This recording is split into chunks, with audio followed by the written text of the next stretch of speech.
திவினேஷ் அவர்கள் இனியாவோட எலிமினேஷன் பத்தி பேசியிருக்கிறது இப்ப சோசியல் மீடியால ரொம்பவே ட்ரெண்டிங்கா போய்க்கிட்டு இருக்கு. அது என்ன அப்படிங்கிற கம்ப்ளீட் டீட்டெயில தான் இந்த ஒரு வீடியோல நம்ம பார்க்க போறோம். சரிகமப நிகழ்ச்சியில கடந்த வாரம் திக்னேஷ் அவர்கள் கலந்துக்கிட்டாரு. கலந்துக்கிட்டு பாட்டு பாடியிருந்தாரு. எல்லாரையுமே என்டர்டெயின் பண்ணியிருந்தாரு. அது மட்டும் இல்லாம கடந்த வாரம் அவருக்கு பிறந்தநாள் இருந்துச்சு. ஒட்டுமொத்த டீமுமே அவருக்கு கேக் வெட்டி செலிப்ரேட் பண்ணியிருந்தாங்க. அது மட்டும் இல்லாம திக்னேஷ் அவர்கள் கிட்ட ஏகப்பட்ட கேள்விகளும் கேட்கப்பட்டிருந்துச்சு. அண்ட் அதுல ரொம்ப முக்கியமான ஒரு கேள்வி என்ன அப்படின்னா, இந்த சீசன்ல உனக்கு ரொம்ப பிடிச்ச ஒரு பெர்சன் யாரு? யார எலிமினேட் ஆக்கக்கூடாதுன்னு நினைக்கிற? அந்த ஒரு பெர்சனோட பேர சொல்லு அப்படிங்கிற மாரி அங்கிருந்து அர்ச்சனா கேட்டிருந்தாங்க. அண்ட் அப்ப தினேஷ் அவர்கள் யார சொல்லியிருந்தாரு அப்படின்னா, அங்க இருக்கக்கூடிய இனியாவ தான் சொல்லியிருந்தாங்க. இனியாக்கா எனக்கு ரொம்ப ரொம்ப க்ளோஸ். வந்த உடனே என்கிட்ட ரொம்ப சகஜமா பேசியிருந்தாங்க. என்ன தம்பி மாரி ட்ரீட் பண்ணியிருந்தாங்க. என்கிட்ட ரொம்ப க்ளோஸா பழகியிருந்தாங்க. அவங்கள எனக்கு இந்த சீசன்ல ரொம்பவே பிடிக்கும். இந்த சீசன் ஃபுல்லாவே அவங்க ரொம்ப சூப்பரா பெர்ஃபார்ம் பண்ணி வந்துட்டு இருக்காங்க. கண்டிப்பா அவங்க ஃபைனல்ஸ் போவாங்க அப்படிங்கிற நம்பிக்கை எனக்கு இருக்கு. அண்ட் நெறைய பேர் அவங்க எலிமினேஷன் ஆகிருவாங்க அப்படிங்கிற மாரி சொல்லும்போதெல்லாம் எனக்கு பயமா இருக்கும். அவங்க இந்த சீசன்ல எலிமினேஷன் ஆகக்கூடாது அப்படிங்கிறது தான் என்னோட மிகப்பெரிய விருப்பம். கடந்த வாரம் கூட அவங்க ரொம்ப நல்லா பெர்ஃபார்ம் பண்ணியிருந்தாங்க. இன்னும் கொஞ்சம் பெட்டரா பெர்ஃபார்ம் பண்ணி அவங்க நல்லா பாடணும். ஃபர்ஸ்ட் பிரைஸ் எடுக்கணும் அப்படிங்கிறது தான் என்னோட ஆசை அப்படிங்கிற மாரி சொல்லி, இனி அவர்களுக்கு தன்னோட வாழ்த்துக்கள ஷேர் பண்ணியிருந்தாரு. தொடர்ந்து இனியா இந்த ஒரு விஷயத்த கேட்டு அவர கட்டிப்புடிச்சு அவருக்கு வாழ்த்துக்கள் சொல்லியிருந்தாங்க.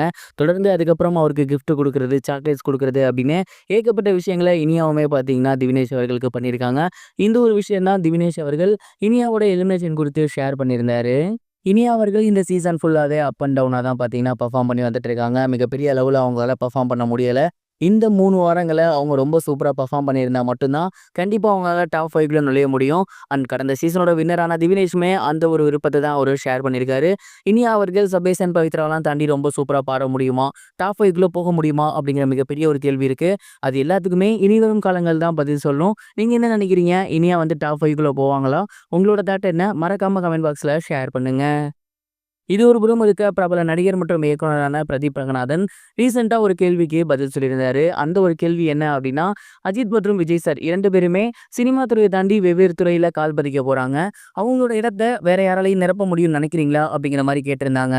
அந்த ஒரு கேள்விக்கு பிரதீப் ரங்கநாதன் அவர்கள் என்ன சொல்லியிருந்தாரு அப்படின்னா, இந்த ஒரு கேள்விக்கு நம்ம ரொம்ப சிம்பிளாவே ஆன்சர் பண்ணலாம். அவங்கலாம் 30 வருஷமா அந்த ஃபீல்ட்ல இருக்காங்க. நெறைய விஷயங்கள் பண்ணியிருக்காங்க. அவங்களோட இடத்த இன்னொருத்தரால நிரப்ப முடியுமா? மாத்த முடியுமா? அப்படிங்கிறதுலாம் தெரியல.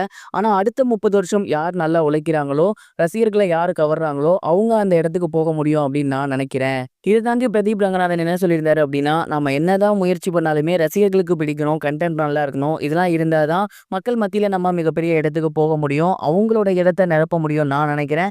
அப்படிங்கிற மாரி சொல்லியிருந்தாரு. அண்ட் இந்த ஒரு பதில் ரொம்பவே சூப்பரா இருக்கு அப்படின்னு தொடர்ந்து எல்லாருமே சொல்லி வந்துட்டு இருக்காங்க. பிரதீப் ரங்கநாதன் அவர்கள் 2 படம் சூப்பர் ஹிட். அடுத்து அவர அஜித், விஜய் அளவுக்கு பேச ஆரம்பிச்சுட்டாங்க. இத பத்தி நீங்க என்ன நினைக்கிறீங்க? கமெண்ட் பாக்ஸ்ல ஷேர் பண்ணுங்க.